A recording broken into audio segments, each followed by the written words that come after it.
귀한 찬양 감사합니다. 지금도 그러시지만 모두 늘 젊었을 때 한 미모들 하셨죠? 아니 목사님 무슨 소리 하십니까? 저는 지금이 저희 외모의 최고의 전성기입니다. 용감한 분들 계십니까? 그런 용감한 분들은 자리에 일어나시면 좀 축복을 해드려야 될 것 같습니다. 우리나라 분들은 그 외모에 있어서 그렇게 자신이 있어 하지는 못합니다. 그러니까 사람은 참 이상한 경향이 있는데 자신의 장점은 못 보고 그 단점은 많이 보는 이러한 이렇게 그 잘못된 경향들이 있죠. 그러니까 우리는 언제나 나에 대해서 이 만족감들이 별로 없습니다. 그러니까 여러분 외모에는 절대적인 기준이 있을까요? 없을까요? 절대적인 기준이 없습니다. 그러니까 언제까지나 기준은 상대적인 거예요. 그러니까 절대적인 기준이 없으므로 우리는 잘생겼다, 못생겼다 이렇게 얘기하는 것이 아니고 우리는 특별하게 생겼다 이렇게 얘기하시는 게 맞아요. 절대적인 기준이 없는 거예요. 그러니까 상대적인 기준이에요. 하나님은 그렇게 만드셨어요. 이건 외모뿐만 아니죠. 우리의 경험들이 모든 것들이 다 그렇습니다. 그러니까 상대적인 것으로 기준하고 판단하고 결정하는 것들이 너무 많습니다.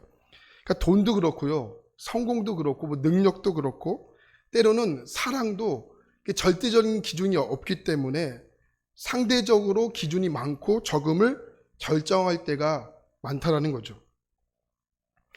제가 얼마 전에 이상한 등급표를 보게 되었는데요. 이 등급표는 뭐냐면 어떠한 결혼 업체에서 이 결혼의 등급을 매겨놓은 거예요. 그러니까 이 사람이 A다 B다 이렇게 등급을 매겨놓은 거 있지 않겠습니까? 근데 이 10가지가 있는데 그 10가지 기준이 아주 명확해요. 근데 그게 기분이 나빠요. 키, 나이, 자산, 외모, 성격, 스타일, 집안, 학력, 연봉, 직업 이렇게 되는데 한번 몇 가지를 볼까요? 남자 기준인데요. 우선 키는요. 185 이상이 되어야 A뿔입니다. 더럽죠? 그러니까 183은 A-, 180은 P+, 175는 B-. 아직도 나오지 못한 분들도 있으시죠? 계속 떨어집니다. 자산은 더 힘듭니다. 자산은 A뿔이 되어야 하는데 A뿔이 되기 위해서는 10억이 이상이 되어야 한대요. 그러니까 여러분 생각을 해보십시오.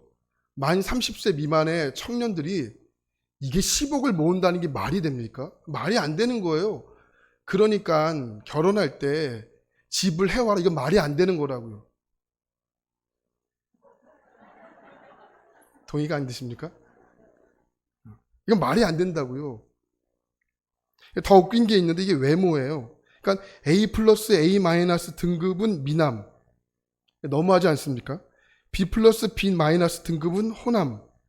그 다음 준수, 평범, F가 비호감 이렇게 되어 있어요. 그러니까 스타일도 있는데 A프라고 A-는 멋짐. 멋짐의 기준이 대체 뭡니까? 그런데 제가 더 약간 놀란 것은요. 평범은 뭐냐면 이게 D등급이라는 거예요. 그럼 평범보다 한 단계 위에 있는 C등급은 뭘까? 이게 뭔지 아세요? 이게 독특함이에요. 독특함. 그러니까 혹시 여러분들의 자녀들이나 손주들이 할머니, 엄마 오늘 나 소개팅 갔다 올게 만약 이렇게 물으신다면 여러분들은 아주 그 자녀와 손주에게 평범함으로 이야기하시면 안 됩니다. 야, 평범하게 가지 말고 뭔가 좀 독특하게 가라. 예를 들어서 겉옷 위에 속옷을 입던지 네. 정장을 입고 쓰레빠를 신고 가다든지 이게 평범함보다 위에 있다고요. 독특함이.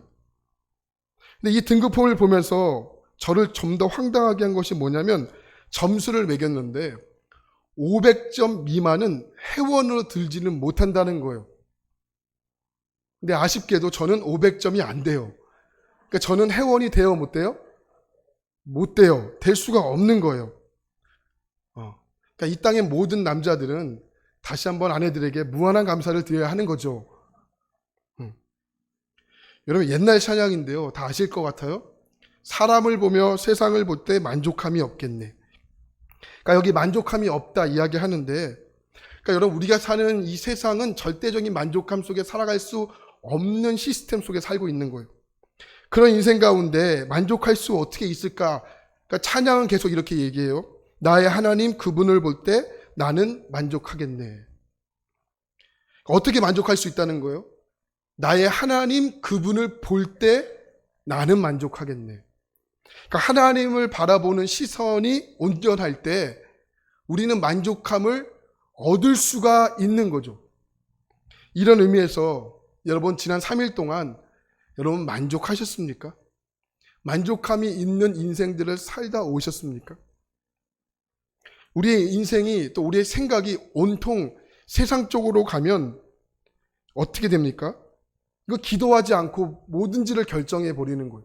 그래서 빌립보서 4장 6절과 7절 말씀을 보면 하나님 우리에게 이렇게 말씀하세요. 그리하면 모든 지각에 뛰어난 하나님의 평강이 그리스도 예수 안에서 너희 마음과 생각을 어떻게 해요? 지키신다. 우리의 생각을 지키신다는 것이 뭘까? 우리의 생각 안에요. 하나님의 말씀으로 가득 채우는 겁니다. 왜 채워야 할까요? 로마서 8장 7절입니다.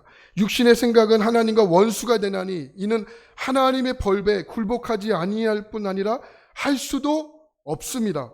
하나님과 원수가 된다는 것이 뭘까요? 하나님과 관계를 맺을 수 없다는 거예요. 하나님과 관계를 맺을 수 없기 때문에 나오는 특징이 뭐냐면 하나님의 뜻을 알 수가 없는 거예요. 그래서 생각을 단련시키고 마음을 단련시키는 것은 결국은 믿음과 연관이 있는 것입니다. 그러니까 내 생각과 내 마음을 하나님의 생각으로 채워야 합니다. 그럼 내 생각을 하나님의 생각으로 채우는 그 시간이 뭘까요?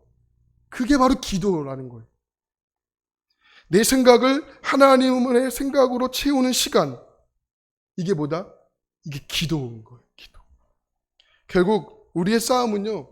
내가 지금 무엇을 보고 있느냐에 따라 달라지게 되어 있는 겁니다. 우리 계속해서 갈라디아서를 보고 있는데 갈라디아서는 제가 좀 전에 설명하고 있는 것을 가장 명확하게 보여주고 있는 성경입니다. 제가 지난 시간에 갈라디아 성경을 좀 더 쉽게 외울 수 있는 방법을 알려드렸는데요. 갈라디아서는 어떤 성경이냐? 복음과 다른 복음을 갈라디아서! 네. 이 뭔가 조금 여러분들 지금 웃지만요. 집에 가면 생각나실 거예요. 아, 복음과 다른 복음을 갈라디아서. 네. 갈라디아 지역은요. 우리식으로 이야기하면 경기도라고 보시면 쉬울 것 같아요. 그러니까 경기도 안에도 여러 도시들이 있지 않습니까? 그러니까 사도 바울이요. 갈라디아 지역에 여러 도시를 다니면서 복음을 전한 거예요. 근데 사도 바울이 복음을 전하고 시간이 지나서 다른 지역으로 가자 이제 다른 복음이 갈라디아 지역으로 들어온 거죠. 다른 복음이, 그 복음이 무엇입니까? 하나님이요. 있는 모습 그대로 우리를 사랑하셨다는 겁니다.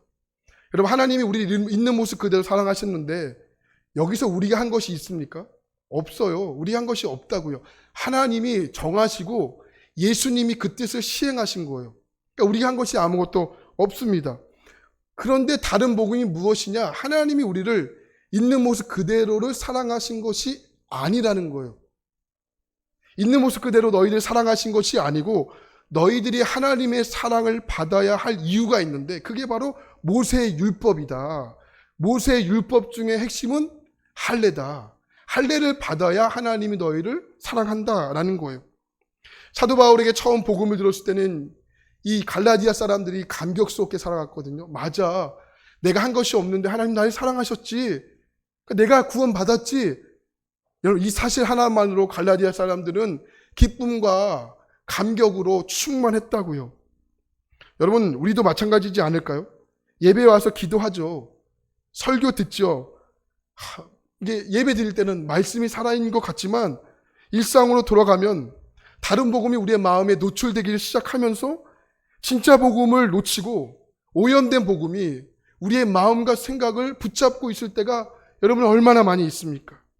그래서 사도 바울이요, 다른 복음에 노출되어 있는 그 갈라디아 사람들과 오늘 우리에게 이게 외치는 겁니다. 야, 다른 복음이 너희에게 들어와. 진짜 복음을 오염시키고 있는데 다른 복음은 틀렸어. 우리는 하나님의 사랑으로 구원받았고 하나님의 자녀가 된 거야. 할렐루야. 이게 사도 바울이 전했던 복음의 핵심이었습니다.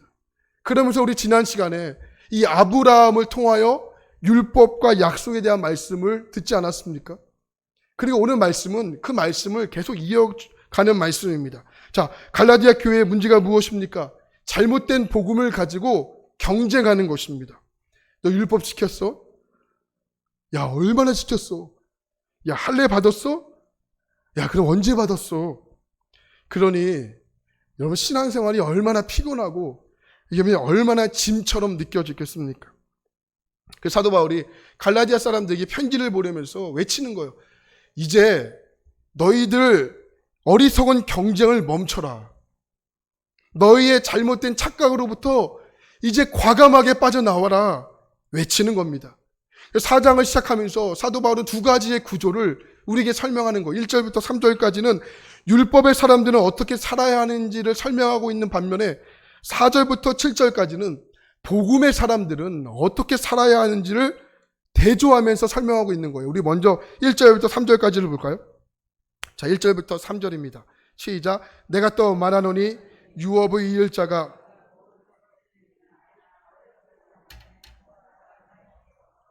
그 아버지가 정한 때까지 후견인과 청지기가 아래에 있나니 이와 같이 우리도 어렸을 때 이 세상의 초등학문 아래에 있어서 종로릇 하였더니 바울은 참 특이한 사람입니다. 어떤 면에서 특이한 사람이냐면 바울은 유대인 관습에도 익숙했고요. 그래서 유대인들에게 복음을 전할 때와 또 이방인들의 관습과 문화에도 굉장히 익숙했습니다. 그러니까 유대인들에게 복음을 전할 때와 이방인들에게 복음을 전할 때의 방식이 달랐어요. 그러니까 복음을 해석해내는 능력이 아주 탁월했다고요. 여러분 문화권에 또 이 성인이 되는 나이의 차이가 있는데요. 유대인들은 남자는 13세 또 여자는 12세에 성인이 됩니다. 우리나라는 성인이 언제 되죠?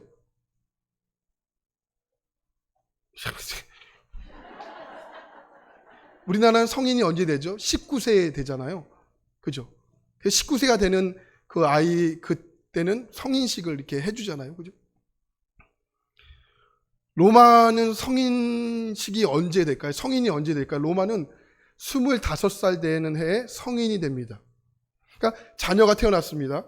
이 자녀가 아버지의 상속권을 물려받습니다. 그러니까 14세가 되는 나이까지는 아버지의 교육 아래에 있게 돼요. 14세가 되면 이제 아버지가 그 아이에게 아직은 성인이 아니지만 그래도 상속권을 이어받을 수 있는 훈련을 받게 돼요. 그래서 오늘 말씀 2절에 보니까 아버지가 그 훈련 과정 속에서 후견인과 청지기를 두었다라고 성경은 설교하죠. 청지기는 돈을 관리해주는 사람이고요. 후견인은 아버지가 지정해서 권위를 부여했던 사람이 바로 후견인이에요.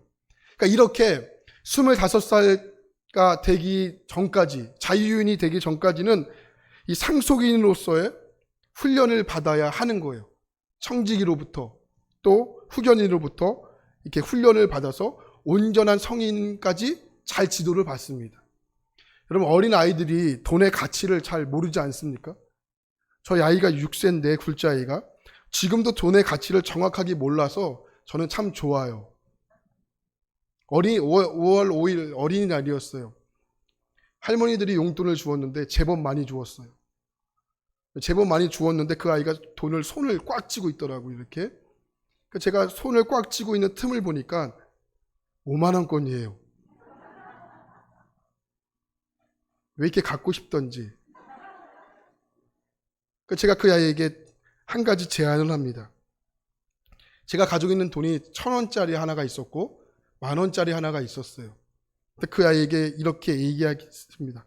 지금 아빠가 들고 있는 돈이 얼마나 큰 돈인지 알아?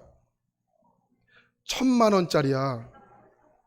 맞지 않습니까? 1,000원짜리 하나과 10,000원짜리 하나 합치면 1,000만 원짜리잖아요.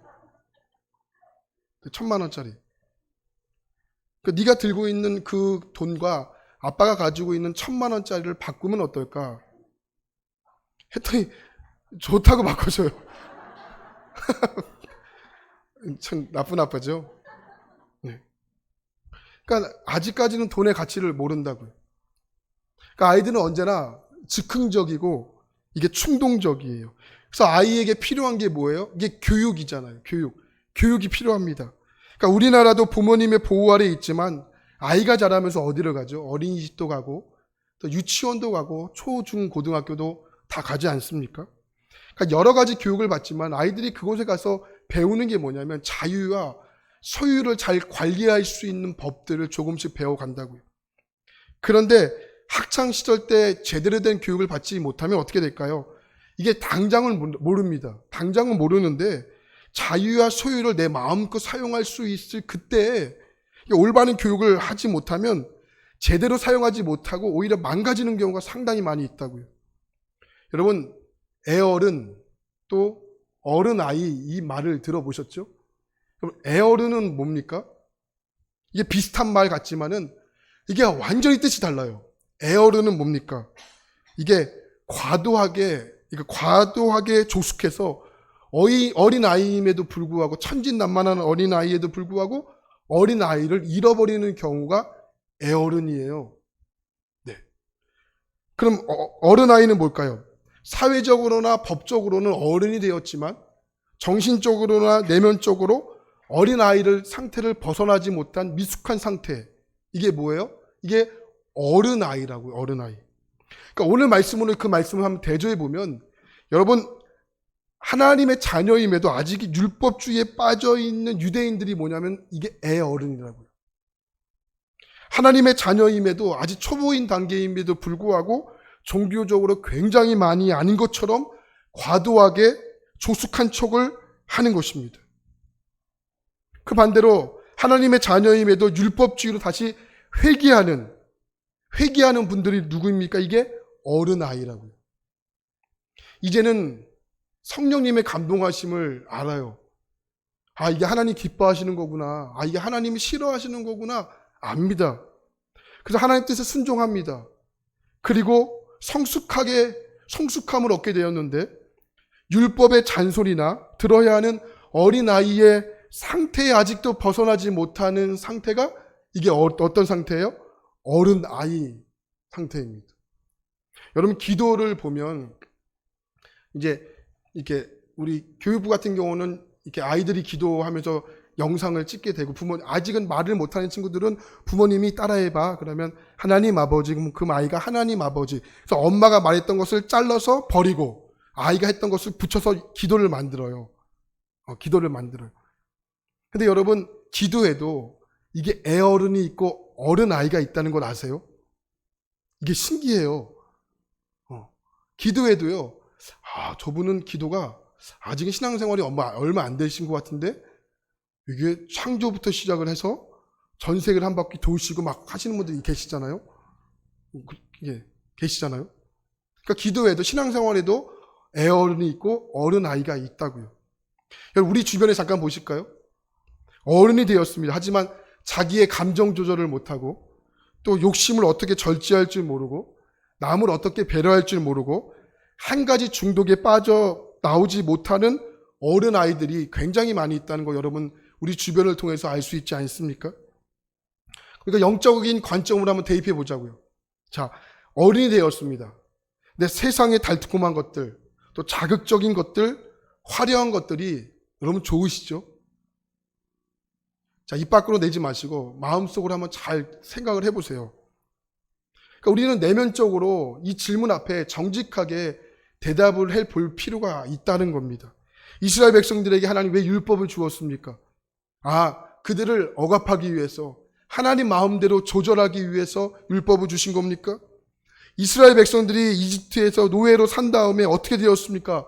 노예 근성만 남았다고요. 노예 근성이 뭡니까? 남들이 보면 열심히 하고 남들이 보지 않으면 대충 하는 게 이게 노예 근성이라고요. 이스라엘 백성들이 노예 근성이 남은 겁니다. 노예 근성의 가장 안 좋은 영향력이 뭐냐면 이게 뭐냐면 자유가 사라진다는 거예요. 그래서 율법을 주심으로 하나님의 소원이 있었어요. 그게 뭐냐면 노예 근성에서 벗어나라는 거예요. 벗어나서 하나님의 자녀답게 자유롭게 살라는 위해서 주신 겁니다.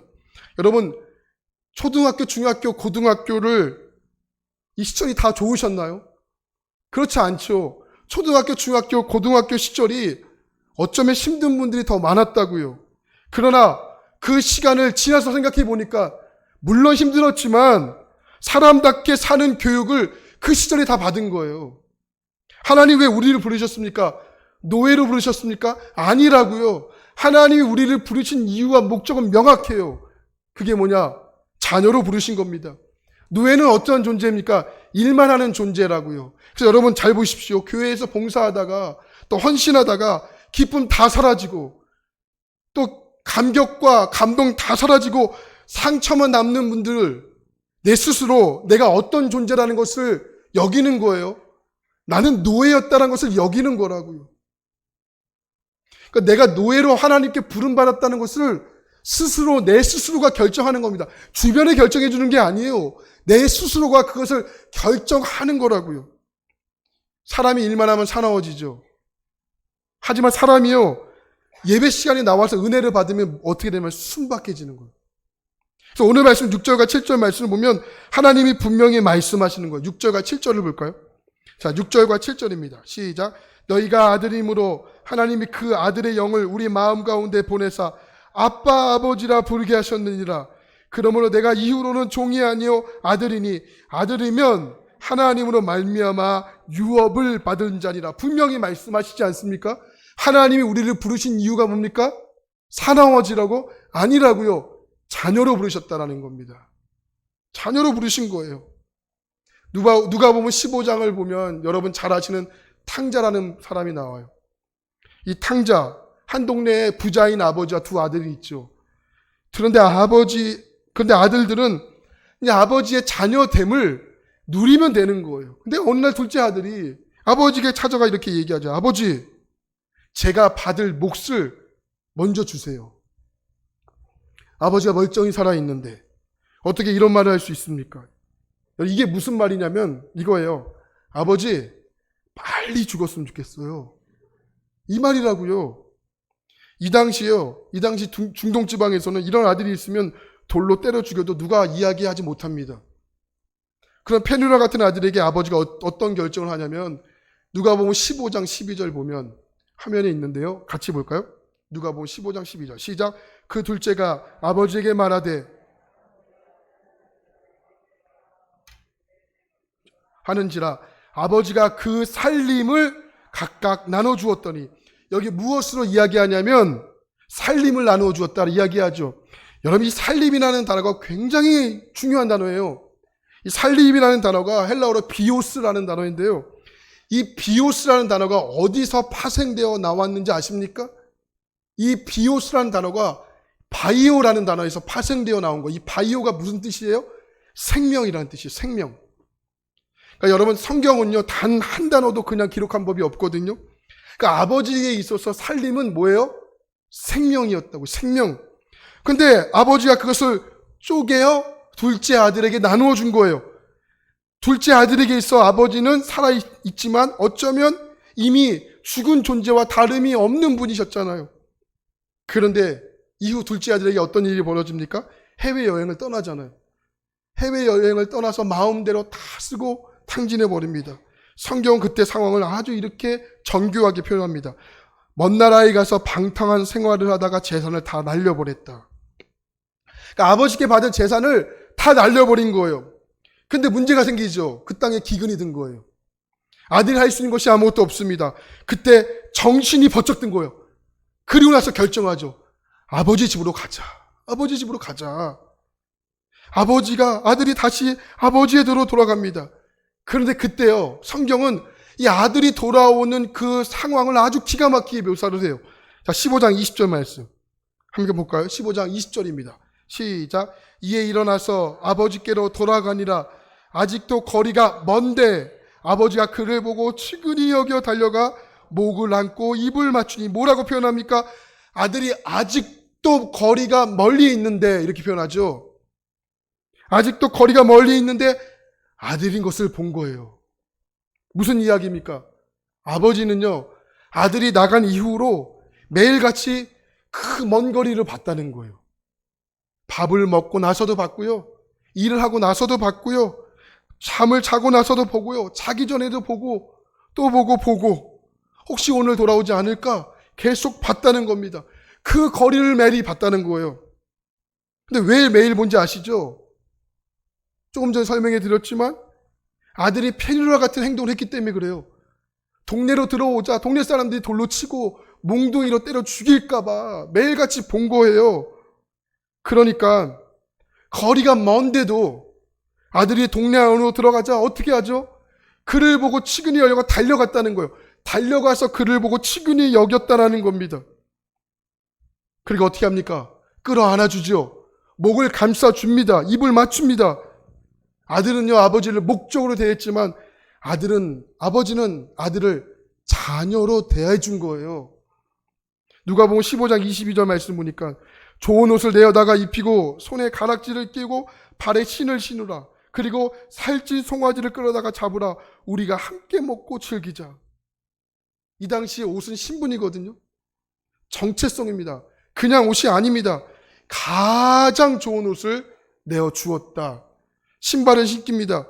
이 당시 신발은 종과 주인을 구별하는 명확한 기준입니다. 렘브란트가 그린 그림을 보면, 이 탕자의 그림을 보면 한번 보여줄까요? 이런 그림이 있어요.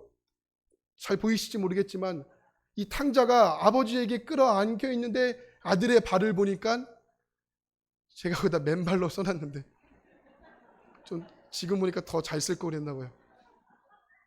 맨발이라고 제가 써놨어요. 맨발. 신발이 없었다고요. 그러니까 신발이 없을 때 아들의 자격으로 다시 아버지가 회복을 시켜 준 겁니다. 예수님 왜 이 말씀하셨을까요? 왜 예수님 우리에게 이 말씀을 왜 하신 겁니까? 우리가 둘째 아들이었다는 거잖아요. 그런데 죄로 인해 자녀됨을 다 잃어버린 거잖아요. 그런데 하나님 우리에게 하나님의 자녀됨을 다 회복시켜 주신 겁니다. 그런데 자격이 있습니까? 조건이 있습니까?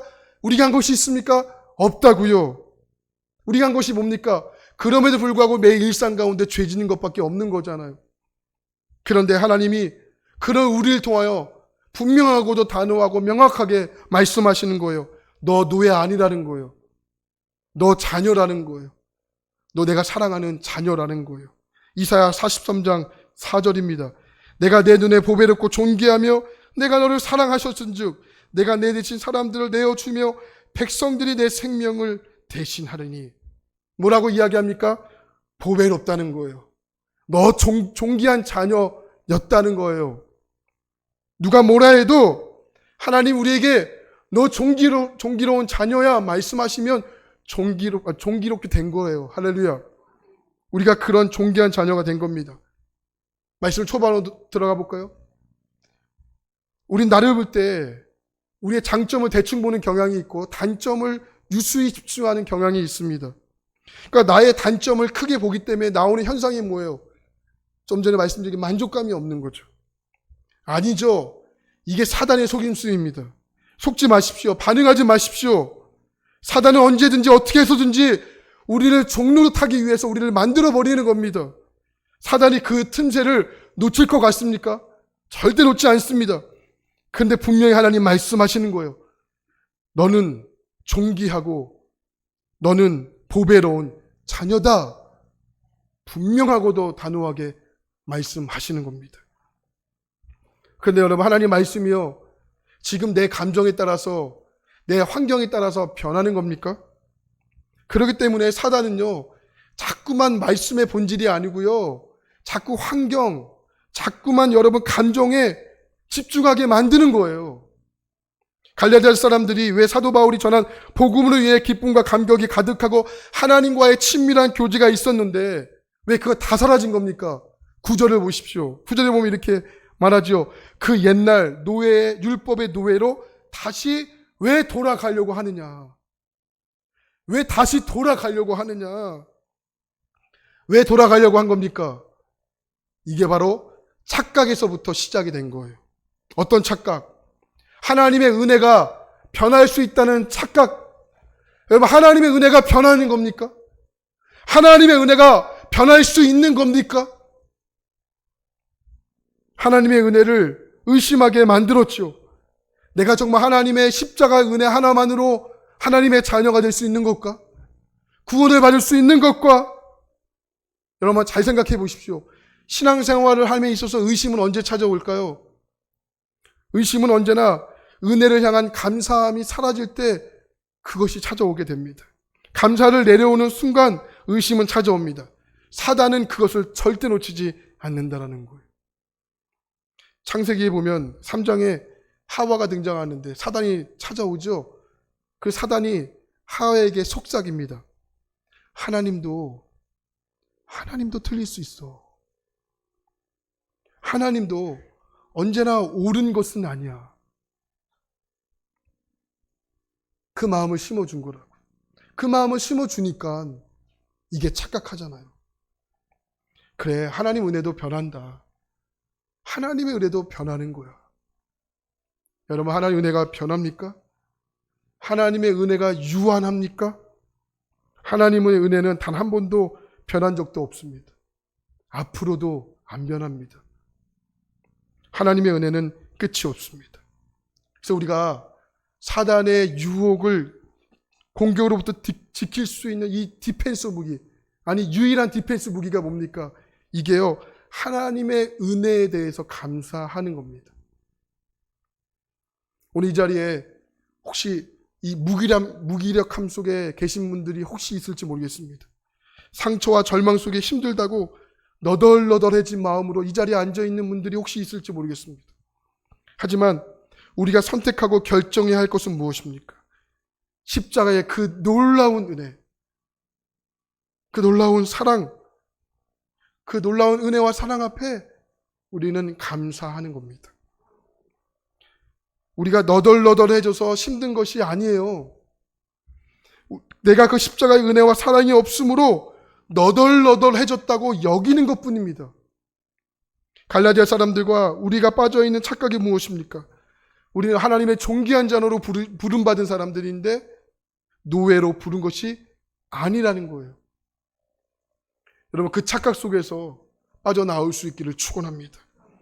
우리 모두는 예수 그리스도의 십자가의 은혜 가운데 거하는 이 존귀한 하나님의 정말 유일한 자녀라는 것을, 특별한 자녀라는 것을 반드시 기억할 수 있기를 축원합니다. 무슨 착각에서 빠져나와야 합니까? 하나님의 은혜와 사랑이 변할 수 있다는 착각입니다. 하나님의 은혜와 사랑은 변하지 않습니다. 변할 수가 없는 겁니다. 앞으로도 쭉 변할 수가 없는 겁니다. 왜 그렇습니까? 하나님 말씀하셨기 때문입니다. 하나님 변하지 않는다고 말씀하셨기 때문입니다. 우리의 생각으로 하나님의 은혜를 가늠하기조차 불가능합니다. 그러니 가늠하려고 하지 말고 감사하십시오. 하나님 은혜를 재려고 하지 말고 그 시간에 하나님 은혜에 감사하십시오. 그 은혜를 향한 감사가 우리를 착각으로부터 지켜주실 겁니다. 그 은혜를 저와 여러분들이 절대로 빼앗기지 않았으면 좋겠습니다. 주님 이 땅에 오셨습니다. 왜 오셨습니까? 그 착각을 깨트려 주시기 위해서 오셨습니다. 그 착각을 깨트려 주시고 오늘 우리가 소중하다고, 우리를 존귀하다고 하나님의 자녀로 만들어 주신 하나님을 찬양합니다. 우리 모두 그 주님께 감사하는 저와 여러분 되시기 바랍니다. 그 주님과 남은 시간을 평생을 동행하시고 그 주님과 남은 시간을 평생을 감사하면서 교제하시면서 풍성한 시간들로 여러분의 신앙과 여러분의 삶에 또 여러분의 마음과 생각이 가득하게 되기를 진심으로 축원합니다. 옆 사람과 인사하겠습니다. 하나님의 사랑은 변하지 않습니다. 네, 우리 좀 전에 불렀던 찬양 함께 좀 찬양했으면 좋겠습니다. 좋으신 하나님, 우리 찬양 함께 불렀죠. 우리 이 찬양 함께 부르고 또 기도했으면 좋겠습니다.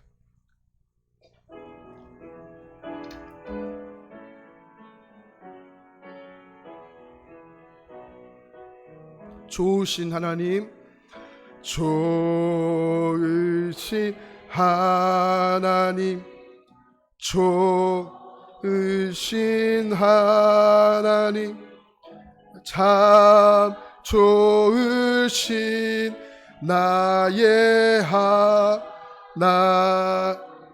좋으신 하나님, 좋으신 하나님, 좋으신 하나님, 참 좋으신 나의 우리 한 번 더 좋으신 하나님, 좋으신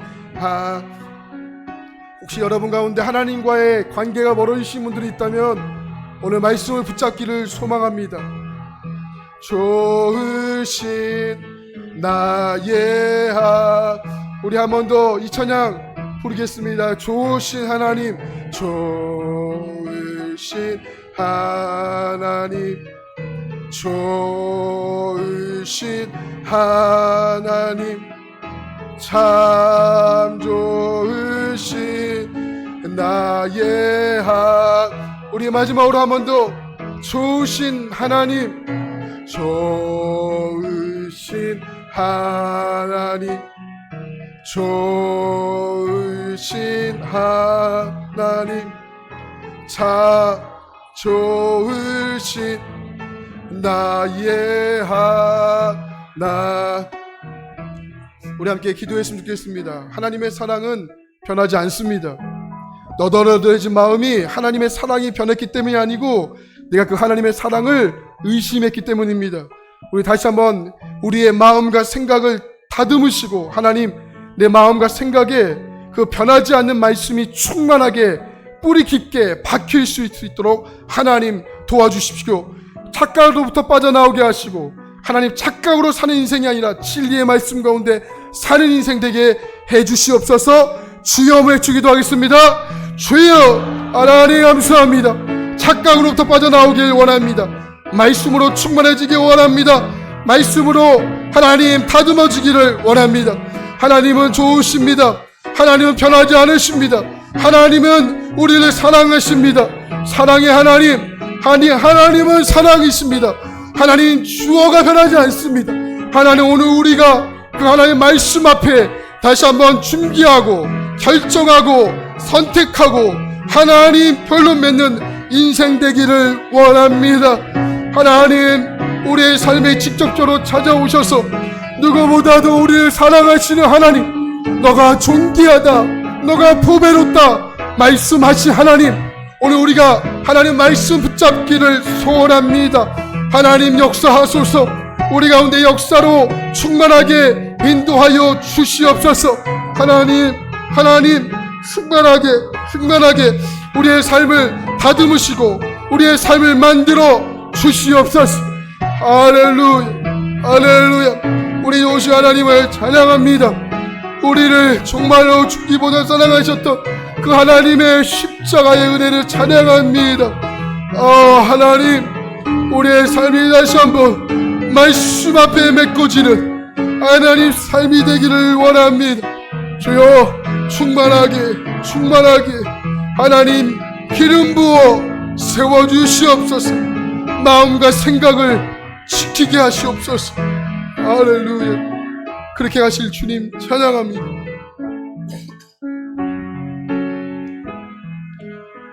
좋으신 하나님, 사랑의 하나님 감사합니다. 하나님, 혹시 오늘 우리 가운데 하나님의 사랑에서 멀어져 있거나 마음이 은혜로 너덜너덜해 부신 계신다면 다시 한번 하나님 말씀 앞에 다가가기를 원합니다. 하나님, 멀어졌던 것들이 정말 하나님 다시 한번 은혜의 감사의 역청을 발라 하나님 메꿔지는 은혜가 있기를 원합니다. 오늘 우리 가운데 그런 은혜를 주시 하나님을 찬양합니다. 모든 것 주께 맡기며 감사드리며 살아계신 예수 그리스도의 이름으로 간절히 기도합니다. 아멘.